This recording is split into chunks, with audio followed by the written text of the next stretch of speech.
Estamos en Editorial y Librería Herder para dar inicio a Problematizando con el tema de pedofilia, a cargo de Rosmarie Mariaca Feldman, psicoanalista y directora de la colección Psicoanálisis 22 de la Editorial Herder.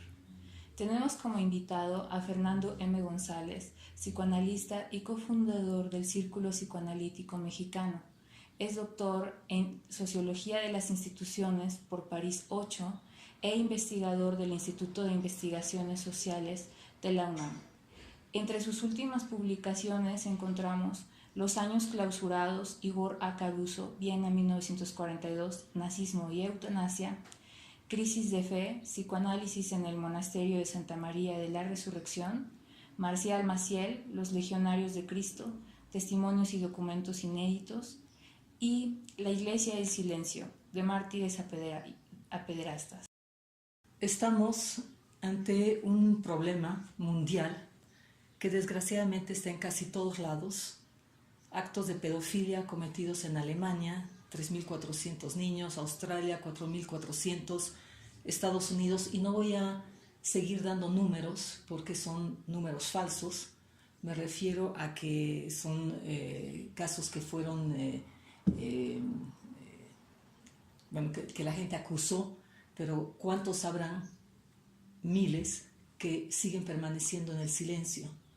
Entonces la lista se acrecienta: Irlanda, Suiza, Chile, México, Nicaragua, Francia, Italia, España, Perú, México, etcétera, etcétera, etcétera. Una verdadera mafia de redes de encubrimiento. Pero lo que aún es más grave y escandaloso en la Iglesia, porque hoy vamos a hablar de la pedofilia en la Iglesia, es que entra en contradicción con su autoridad moral y su credibilidad ética. Quiero hacer dos aclaraciones que me parecen importantes.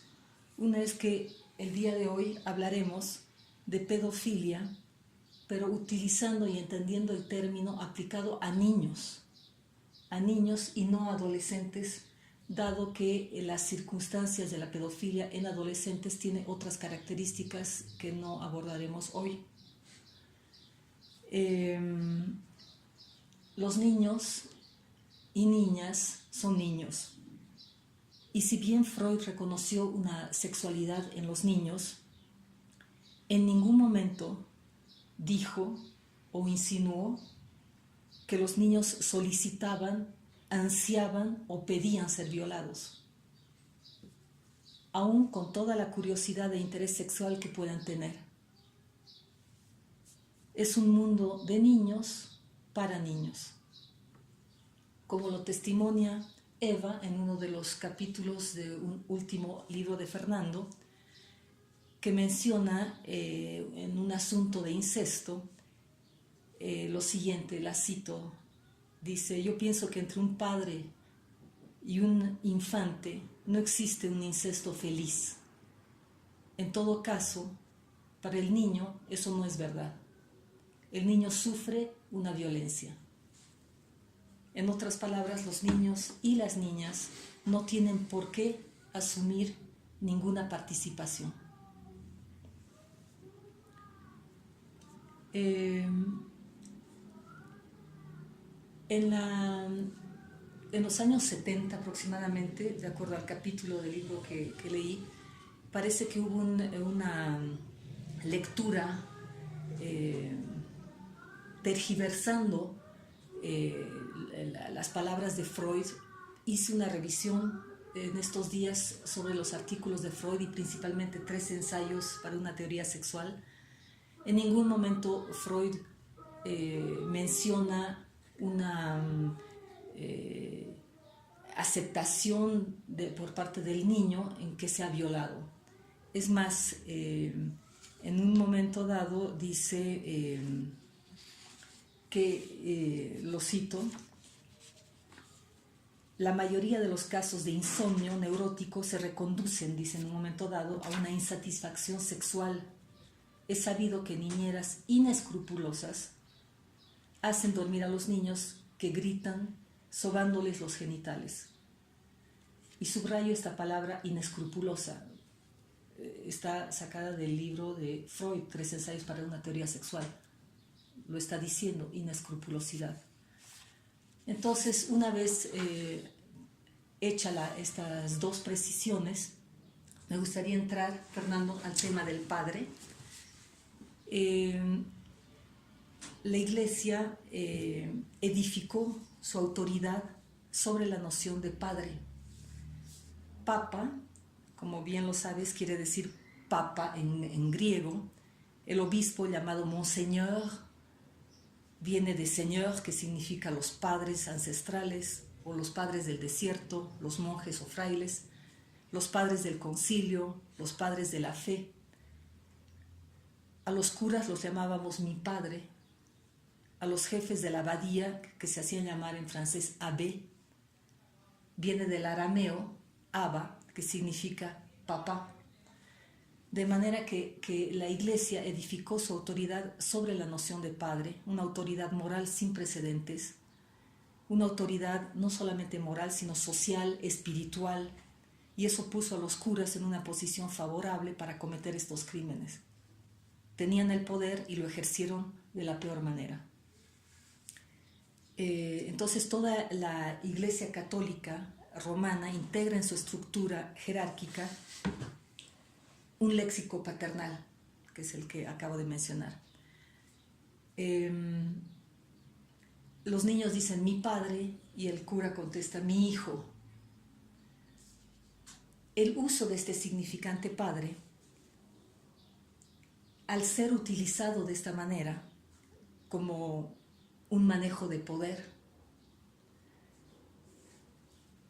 para manipular creencias, para manipular la fe de las personas, de los niños, indica que hay un saber previo en el que este significante padre ya no se sostiene. Me refiero para aquellos que lo usan de esta manera. ¿Estarías de acuerdo? Estaría totalmente de acuerdo. Y fíjate que ahí, hablando de este significante padre y de la paternidad de la Iglesia Católica con varios niveles, hay uno que es muy importante y que apareció abiertamente en 2001. El cardenal Darío Castrillón Hoyos, que era el jefe el presidente del secretariado para los sacerdotes, de pronto recibió la queja de que el obispo de Lisieux, en Bayeux, en Francia, había protegido a un sacerdote pederasta. Y entonces el obispo fue el primer enjuiciado en Francia después de la Revolución Francesa. Durante 3 meses le dieron que pagara tanto dinero y no entró a la cárcel. Pero él escribió una carta, siendo el encargado del dicasterio del clero, escribió una carta donde le dice: lo felicito porque nosotros no denunciamos a nuestros hijos espirituales. Usando la categoría de paternidad espiritual, un padre no denuncia a sus hijos. O sea, tergiversando radicalmente la paternidad por el lazo de la sangre, transfigurándola a paternidad espiritual. Lo felicito. Y esta carta yo la mandé a todos los superiores de todas las congregaciones del mundo. Cuando en 2010 salió esta carta a la luz por los católicos de Golia, un grupo católico muy crítico francés de Lyon, le preguntaron al cardenal Darío Castrillón: ¿usted escribió esa carta? En efecto, yo la escribí en el 2001 y le pregunté al Papa Juan Pablo II si la podía enviar a todos los superiores y me dijo que sí. Entonces, esta noción de paternidad tergiversada al máximo como paternidad espiritual. Entonces, ¿estarías de acuerdo en decir que el significante padre cayó? Bueno, al usarlo, al hacer un uso de esta magnitud, encubriendo en la palabra paternidad un manejo de poder ilícito. Totalmente, o sea, hay una relación, uno de los pilares en que se sostiene la Iglesia Católica frente a otras iglesias del Oriente, protestantes, etcétera, es la cuestión de la castidad y el celibato. A partir más o menos del siglo XII y ya en el siglo XVI, en el Concilio de Trento, ya mucho más específicamente. Esto le da una diferencia. Pero esta exaltación de la castidad y del celibato trae implícita en la noción de paternidad una sacralización del cuerpo sacerdotal, una desexualización del cuerpo al sacralizarlo. Lo que ha aparecido en estos últimos tiempos, a partir de los 90 y cada vez más profusamente, es la caída del cuerpo sacerdotal como sacralizado. Es decir, pasa a ser uno más, es un cuerpo sexual como el de cualquiera, pero amparado por un discurso que pretendía cubrirlo como si estuviera desexualizado desde el momento en que se les consagra como sacerdotes y como padres de los laicos, padres espirituales. Otro significante que cae, son muchos, es una cadena, pero ¿no sería también el significante santidad? Es decir, ¿quién se mantiene hoy en día como santo? Es muy difícil hablar de santidad ya en este momento, desde el momento en que el cuerpo aparece como sexualizado. La Iglesia Católica es una gran máquina de producción de santos, una gran máquina de producción de sacralidad. Y la sacralidad va para varios lados, va para los doctores de la Iglesia llamados, para los mártires, para los misioneros, etc. Entonces tiene varias rejillas para hablar de santidad, de ejemplaridad. Lo que pasó con el caso de la Iglesia Católica a partir de los 90 y 10 años antes, cuando empezó a aparecer lo del Banco del Vaticano, Monseñor Marcinkus, en el inicio del pontificado de Juan Pablo II, apareció que el Banco del Vaticano era un lugar de lavado de dinero, que hasta el día de hoy no termina de librarse. En los años 80, principios de los 80, hubo asesinatos directamente relacionados con el Banco del Vaticano. Entonces, dos poderes donde el Banco del Vaticano se supone que las finanzas están purificadas y santificadas, y por el lado de la sexualidad del clero han caído de una manera brutal. Sobre todo en la parte sexual no deja de caer. En la última reunión que hubo ahora a finales de febrero, la famosa cumbre sobre la pederastia, pasaron toda una serie de cosas previas a la cumbre y posterior. La cumbre en sí no fue tan interesante, lo previo fue lo interesante. Reapareció brutalmente el caso de las monjas abusadas por sacerdotes, o sea, una sexualidad adulta, pero donde se da la simetría del sacerdote sacralizado frente a las mujeres, a la mujer monja. Reapareció el caso que ya en 1995 había aparecido en todo un informe hecho en Estados Unidos sobre monjas abusadas en Asia y en África sobre todo. Reapareció como una semana antes.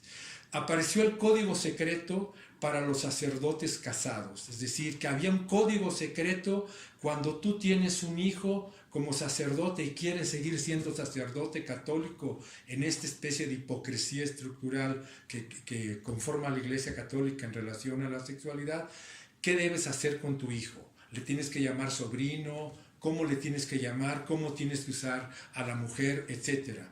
Apareció el libro Sodoma de este francés Martel, que entrevistó a 1500 sacerdotes en diferentes partes del mundo, donde habla de toda la cuestión de la homosexualidad en la Iglesia Católica y cómo la cuestión de la homosexualidad en la Iglesia Católica crea toda una cultura de doble estatuto, es decir, yo como homosexual no puedo ser sacerdote abiertamente, tengo que vivir de una doble vida de hipocresía. como yo no puedo vivir abiertamente, a su vez yo protejo a los pederastas y a su vez yo protejo a los heterosexuales que tienen mujer en el closet. Los heterosexuales hacen lo mismo. Entonces se da toda una relación de omertá en la Iglesia Católica, y todo esto apareció una semana antes de la famosa cumbre sobre la pederastia, que era lo que se iba a dedicar, es decir, a la parte más violenta de la sexualidad humana, la parte más asimétrica, ¿no? Es una sexualización o sexualidad en los curas, en el cuerpo de los, entre comillas, padres, pero no, o sea, por delato, porque ya se delataron con todos estos anuncios, pero no es que ellos lo hayan aceptado como tal 100%. No, para nada. Es más, siguen todavía a estas alturas del partido diciendo que van a crear ahora sí unos estatutos y unos protocolos para que en todas las diócesis del mundo se apliquen los mismos estatutos para los casos de pederastia, para los que van a recibir como sacerdotes, cómo mandarlos al poder civil. Hasta el día de hoy siguen especulando y nunca, salvo excepciones, hay minorías, hay casos minoritarios, salvo excepciones, salieron a la luz por su propio pie. Siempre han salido en general el 90% o más de los casos por denuncias de las víctimas o denuncias de militantes que oyeron a las víctimas o de investigadores o de periodistas, pero en general espontáneamente como un movimiento interno a la Iglesia, no. El caso de Marcial Maciel es muy importante. Yo tuve acceso sin proponérmelo, son de las investigaciones que me han caído sin proponérmela. A la salida de un examen de grado fuera de México, se me acercó un sacerdote para decirme: no me preguntes cómo, te hemos leído, sabemos que estás trabajando lo de los legionarios, tenemos acceso al archivo secreto vaticano, queremos que tú lo trabajes. Y lo trabajas sin cortapisas y sin censura. Entonces ahí puede uno ver, cosa que nunca aparece en los archivos secretos vaticanos porque no están abiertos sino hasta del 40 para atrás en general, son del 44 al 2001, aparecía todo el dossier Marcial Maciel, y ahí uno puede ver como un perfecto analizador, revelador, un caso que sirve para revelar la posición, la política estructural de la Iglesia. Y ahí uno puede ver cómo se va dando primero las denuncias internas intraeclesia, y luego hasta el 97 ya aparecen este grupo de legionarios de Cristo que deciden salir a la prensa y luego a la televisión en el Canal 40.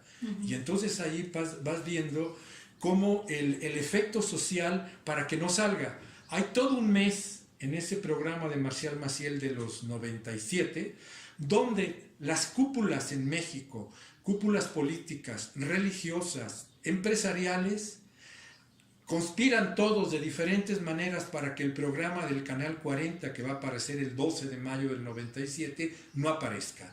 Y entonces ahí vas a tener gente desde el secretario particular del presidente de la República hasta el secretario de Comunicaciones y Transporte, Ruiz Sacristán, ligado a los legionarios, hasta el rector jesuita de la Iberoamericana, Enrique González Torres, hasta los empresarios Servitje, Pan Bimbo Integral, porque eran muy integrales, y que amenazaron con que si se pasaba el programa quitaban millones de propaganda, lo cual cumplieron en el Canal 40. Entonces vas viendo cómo hay toda una situación estructural de diferentes maneras de guardar silencio, como diría Foucault, maneras de no decir.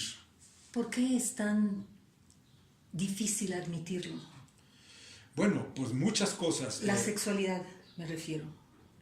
Bueno, la sexualidad depende con quién la practiques, pero es muy difícil en el caso de los niños admitirla porque... No, eso sí, pero en el caso de los curas con niños, es decir, que tienen hijos o una relación heterosexual alterna o una homosexualidad, ¿por qué es tan difícil aceptar Porque rompe totalmente el discurso que emiten hacia afuera. Tú tienes que pensar que la Iglesia Católica, entre otras, pero es tan importante en nuestro medio, la Iglesia Católica, su discurso con respecto a la compleja sexualidad humana es que nosotros tenemos el discurso y la narrativa de los comportamientos sexuales de toda la humanidad. Y nuestro discurso pretende ser universal, vale para todos.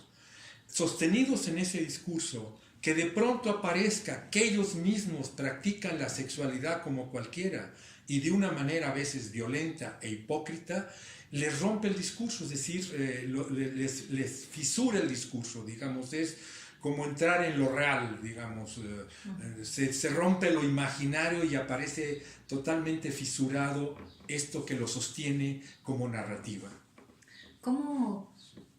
Me quedo pensando en cómo sostener una paternidad cuando ya no hay padre. Eso empieza todo el problema del simulacro. Si tú analizas pormenorizadamente lo que pasó en esta cumbre y con todo lo previo que ha salido, que ya llevamos cerca de 30 años, hay algo que no termina de tocarse, se muerde, pero no se toca.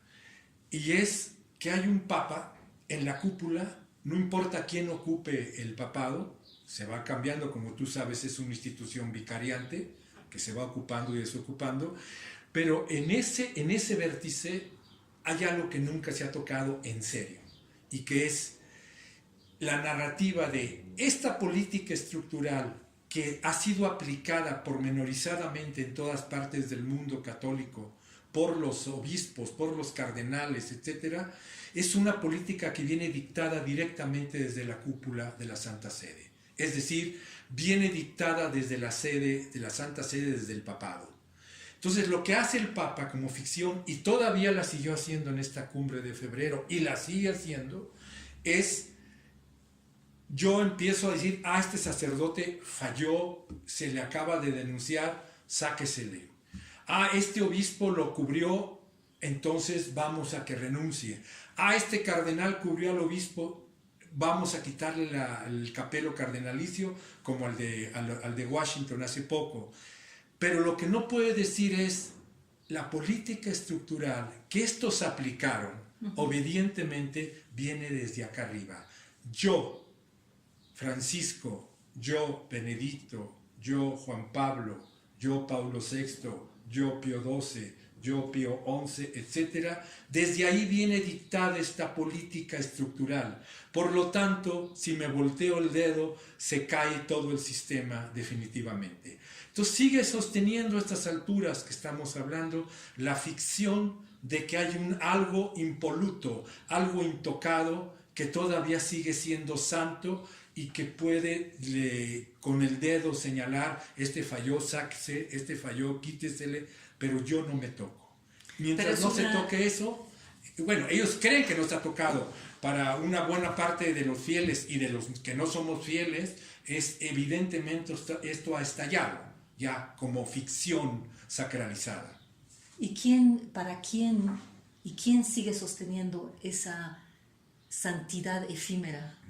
Bueno, hay muchos creyentes, acuérdate lo que dice Chesterton. Hay creyentes porque es un efecto retardado. Es un efecto retardado, pero cayó. Cuando dice Chesterton, cuando la gente deja de creer en Dios y cree no importa qué, es muy difícil sostenerse sin una serie de creencias. Y sabemos que la creencia no solo es religiosa, sino política, científica, etc., ¿no? Estamos sujetos a la creencia.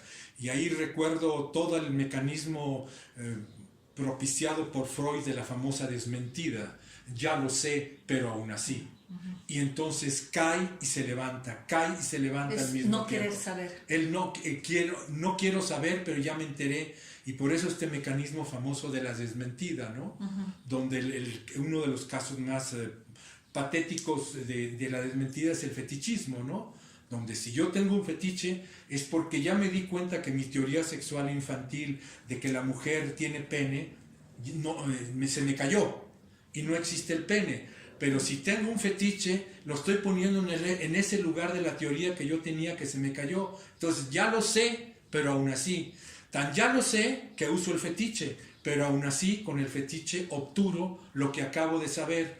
Entonces la desmentida es uno de los mecanismos más complicados de los humanos, porque no es algo que cae solamente, hay algo que cae y se sostiene al mismo tiempo. Es querer sostener un padre a fuerzas. A fuerzas, a toda costa. El no soportar como el vacío. el no soportar el hueco. Es de las cosas más difíciles de soportar, y no solo en religión, en política, en psicoanálisis. Nosotros los psicoanalistas, si te fijas, estamos formados curiosamente por nombres propios. Freud, Melanie Klein, Lacan. ¿Qué eres? Freudiano, lacaniano, kleniano, lacaniano 1, 2, 3, freudiano 1, 2, 3, pero siempre por nombres propios, por conceptos que tienden a la homogeneización. Nos resulta insoportable la relativización a nosotros mismos, que supuestamente estamos preparados, como decía Freud, para afrontar las duras verdades del análisis de esta profesión imposible, que es psicoanalizar.